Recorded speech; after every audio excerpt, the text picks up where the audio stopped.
Hey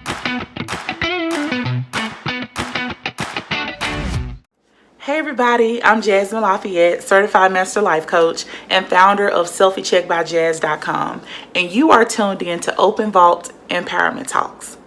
Y'all, you guys are in for a treat. I just want to first thank the founder of this great network, Reggie Whitley, for giving me the opportunity to speak on the mental health check portion of this panel. I know that the other speakers are also coming with some fire, so you guys make sure you stay tuned. Without further ado, let me get to my portion, okay? So I want to speak to you guys from the topic, what have you done for you lately? I want you to think about that. What have you done for you lately? And I'm not just talking about the 1986 hit, What Have You Done For Me Lately by Janet Jackson. I am asking you a serious question. What have you done for you lately? And I ask you that because if you're anything like me, you push yourself to get everything done on your list. You know, you want to knock out everything. You just kind of on the go-getter. You're a grinder, you know, always trying to make sure everything gets done. And while I admire our ambition, our drive, our determination, sometimes productivity comes at the risk of us really stretching the boundaries of our mental health. Now, I know some people may be saying, hold on, stretching the boundaries of your mental health, but I want you to consider everything that 2020 has brought our way.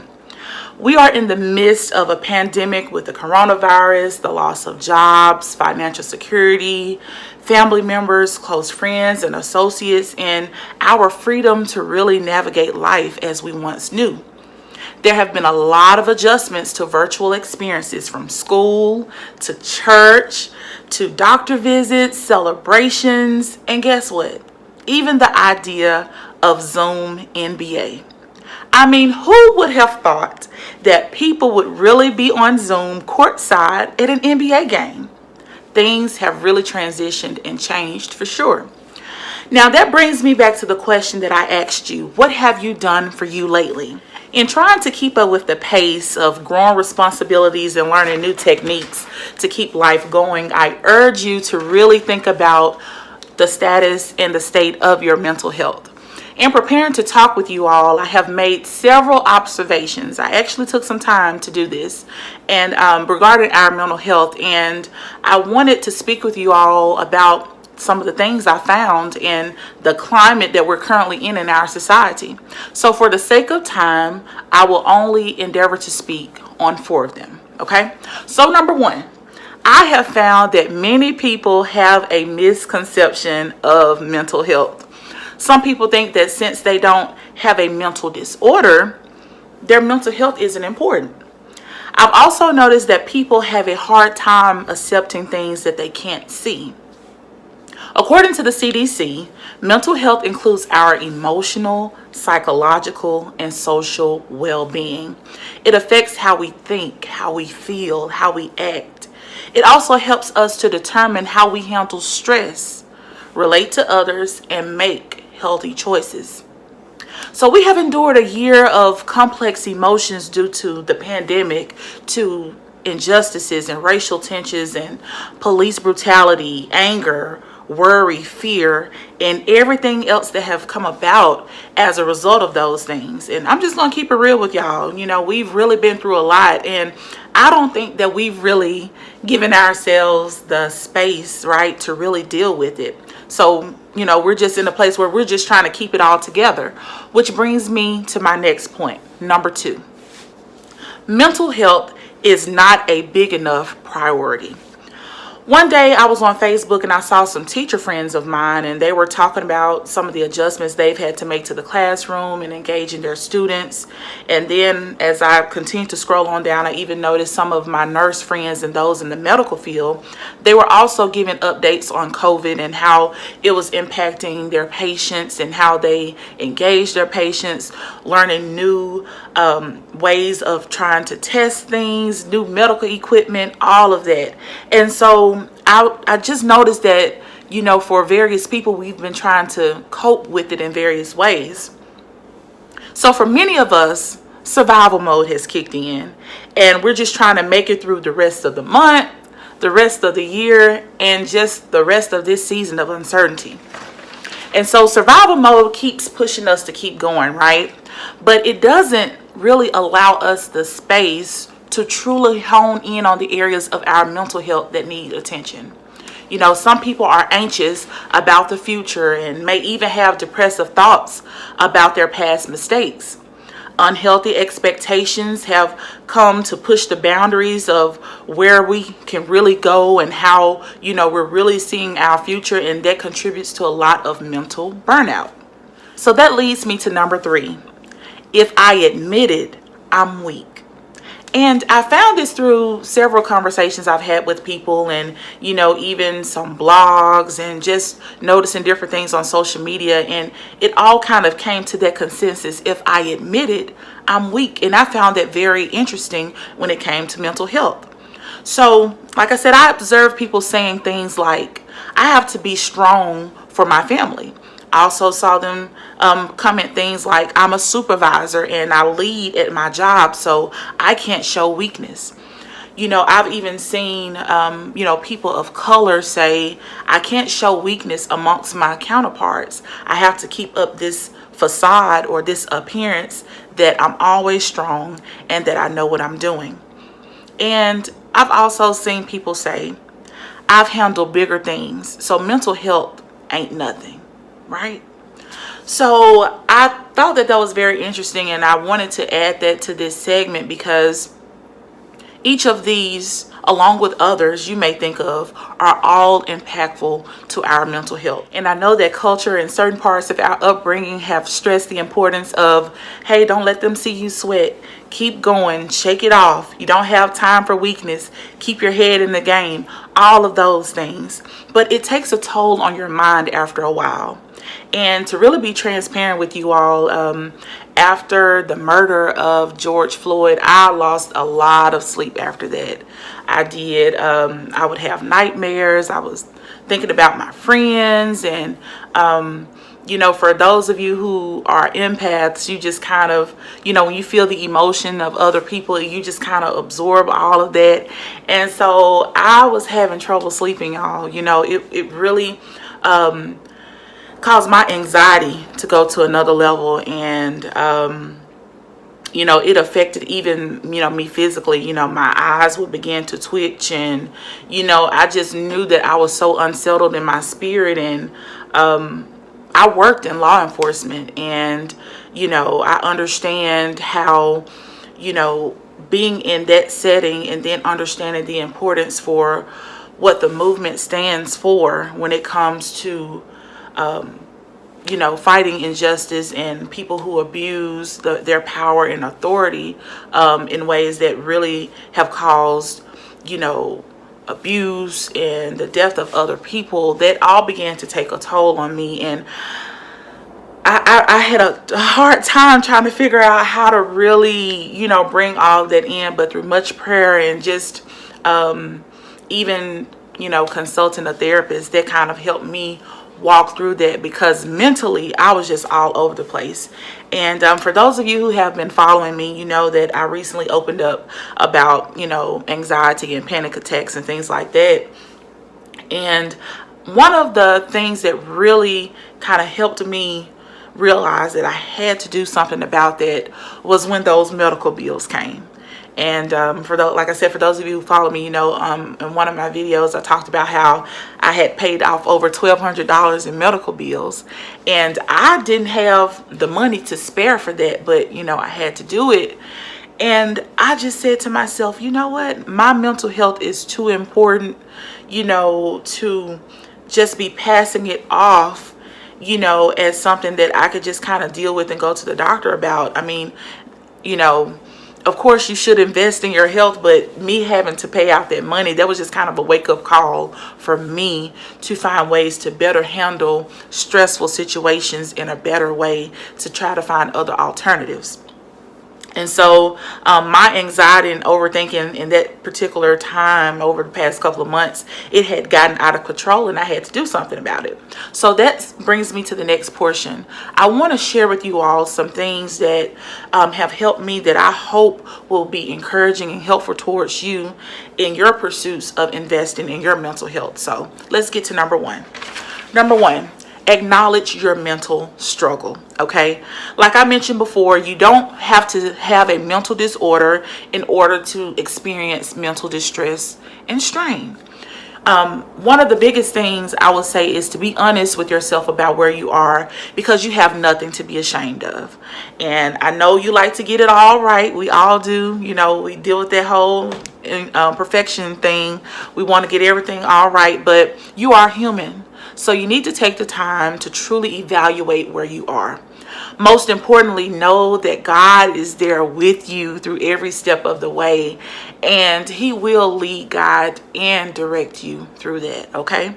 Number two, find the source of the mental strain. It may be one thing, it may be several things. Whatever it is, identify what that thing is so you can begin to take the steps to approaching it and overcoming it in a healthy way. So if it's strain on the job, ask your employers about their employee assistance program to see, you know, what types of services are offered to you, whether it's free counseling, fitness, wellness opportunities, things of that nature. And also utilize your accumulated, you know, schedule time. Like if you have comp time, even if you have to use a sick day or whatever, make sure you schedule much needed breaks so that you can achieve balance in your life. Number three, check your wagon. I'm going to say that one again. Check your wagon, y'all. I cannot stress the importance of it. You know, one of the best things that you can do for yourself in checking your wagon is evaluating everything that you are hauling around with you. Now, this is something that I have to do quite often because, you know, for those of us who really like helping people, you know, we get so involved and engulfed in their situations, what they have going on. We just get to making their problems ours. And, you know, that whole transference of energy. You know, they leave feeling better and we leave feeling heavier because we've kind of taken on all of the emotions that they have. And I'm not saying that, you know, you shouldn't, you know, encourage people or talk to people who are going through. I'm not saying that at all. What I'm saying is that make sure you have boundaries and keeping a balance where you're not taking on too much, where you don't have enough left for you. So make sure you check your wagon and make sure that the things that you're putting in your wagon are of necessity. Okay, so number four, setting boundaries. So remember, your mental health includes our emotional, psychological, and social well-being. Therefore, it's essential that you have boundaries to protect them. You may have to schedule social media breaks, decline certain conversations, even certain invitations, and reevaluate your associations with some people to prioritize your me time, your family time, and simply your time to say no. And I'll give you this example from something that my pastor said once. He said, when you say yes to someone or something, you are simultaneously saying no to someone or something else. For example, an extra yes to someone else's responsibility is a simultaneous no to time you could be spending working on your goals or a hobby. An extra yes to being available for others is a simultaneous no to the time you could use to be refreshed for yourself, your spouse, your children, or much needed time with your friends. Another example, an extra yes to working overtime to fulfill everyone else's expectations of you. Let me say that again. An extra yes in working overtime to try to fulfill everyone's expectations of you, to try to be this person that everybody has painted you to be, or that the extra time you're trying to put in to fill this role or this idea that everybody else has painted for you. That is a simultaneous no to what God is leading you to do for you. So I've been there, others have been there, done that, but guess what? We are not going back there. make sure you set your boundaries, okay? And number 5 is to simply live. L-I-V-E, live. So mentally, we like to put off things, until we finish what we're doing. And then next thing you know, once we finish that thing, we pick up something else to do. And then after that, we pick up something else to do. And we constantly put living on the back burner. Mentally, our minds grow weary and our emotions have our feelings all over the place. You may find yourself just throwing yourself into busy work just to feel fulfilled, or trying to just do all of these things, like I mentioned before, trying to fulfill this idea of what other people have for you. But that's not living, okay? In fact, I have found through various conversations throughout this year that people have been struggling with something called imposter syndrome. Imposter syndrome is the belief that you are incompetent and you are inadequate in life, and you fear this idea of being exposed for those inadequacies, like you're a fraud or something. But when in fact you are qualified all along, you may even be overqualified, but it's that belief that you are not called to do what you're doing. It's that belief that you can't do it when all along you have what it takes. So I found that mentally that people have been dealing with that. And while the pandemic may have altered, how we, respond and react in our reality, it does not change the amazing person you are. So I just want to take a minute right here to just really speak some life into you. If you've really been struggling with living, and if, certain aspects of the imposter syndrome have been affecting you, listen, understand that you are who God says you are, okay? This whole idea of you having to fit a mold of something or whatever, that is out of the window. And I'm telling you, this from someone who has been there. I had to completely just cast down all of these ideas people had for me and accept God's will for my life. And when I tell you, the pressure was lifted, the stress was lifted, and you really begin to enjoy life. So understand that although how we interact with our reality, it has been altered, it does not change the fact that you are an amazing person. You are smart, you are brilliant, you are creative, and you have been called to be a light in the earth, okay? I want you to hear that. So I want you to understand that LIVE is an acronym. L-I-V-E. LIVE is an acronym.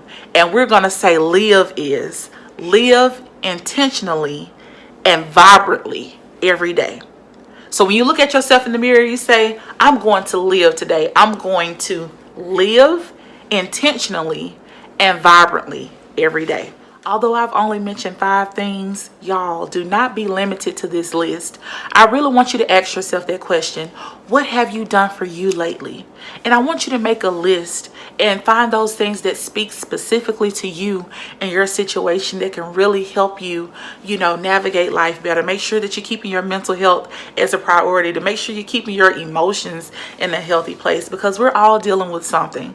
And I just thank you guys so much for your time and, for listening to what I brought forth here today, because I have seen myself in this as well. And I just believe that what we're doing here, we're really inspiring one another, and I think that's what really matters. So thanks again to Reggie Whitley and his network for allowing me the opportunity and the space to really speak with you guys. I pray that I said something that has really inspired you, and make sure you tell others about it. I also want you to make sure that you stay connected with me. You can go to www.selfiecheckbyjazz.com. You can read my blogs. You can read what Selfie Check is about, and and how I came up with the idea. And you can also click on the contact tab, leave your name, your email, and shoot me a message and let me know how you're doing, and if you have any other suggestions about anything. I want to stay connected with you guys. I love you. May God bless.